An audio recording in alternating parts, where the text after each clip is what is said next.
Hi guys, pumunta nga pala kami dito sa bagong pasyalan dito sa Maynila na kung tawagin nila ay Esplanade. Grabe guys, sobrang ganda talaga dito. Aakalain mong nasa ibang bansa ka.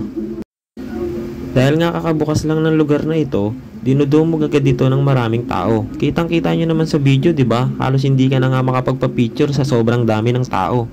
Kaya ang ginawa namin ay naglakad-lakad na lang muna kami at naghahanap kung saan kami pwedeng magpa-picture.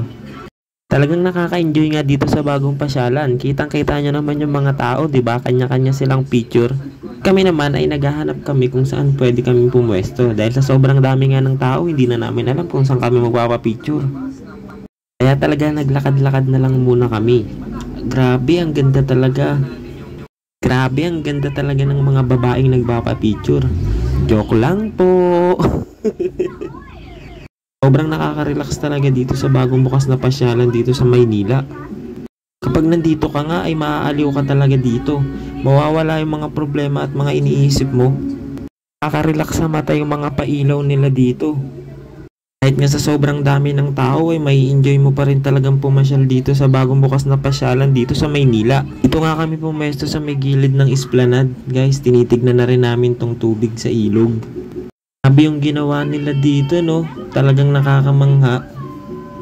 Tsaka hindi mo maaamoy yung tubig na mabaho. Talagang parang normal na tubig ilog lang. Dalawang anak ko, relax na relax din habang tinatanaw yung tubig dito sa ilog. Gaganda pa siguro lalo yung tubig dito sa ilog pag patuloy nila itong nilinis. Dahil nga wala kami mapwestuhan, talagang naglakad-lakad na lang kami dito sa kahabaan na itong Esplanade. At tinignan namin talaga kung gaano talaga kaganda ang iba pang parte na ito. Kita nyo sa video, dagsang-dagsa talaga yung mga taong pumupunta dito, no? Nagsisiksika na nga kami. Pasensya nyo na guys kung puro tao lang yung nakikita nyo sa video. Kasi kami makahanap ng ibang spot kung saan talaga pwede magpa-picture. Pero masusure ko naman sa inyo sa mga hindi pa nakapunta dito sa Esplanade, sobrang ganda talaga dito.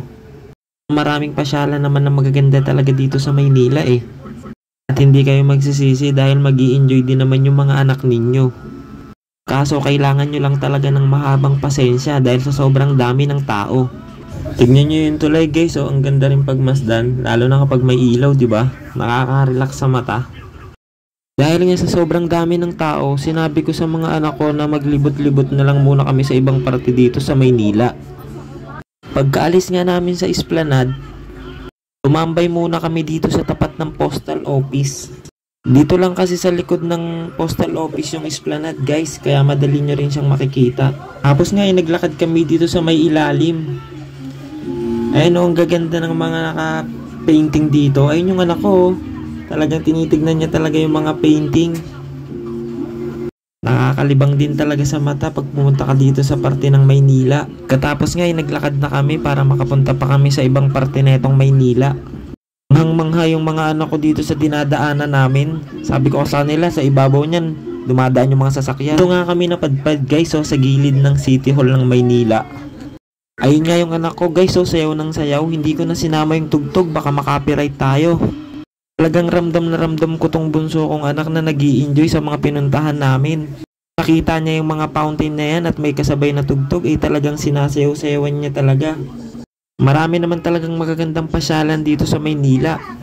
Nagagastos ng malaki para makapunta ka sa magagandang lugar. Dito lang sa may gilid ng City Hall ng Maynila yan. Yung dito na lang guys, maraming salamat sa mga nanood.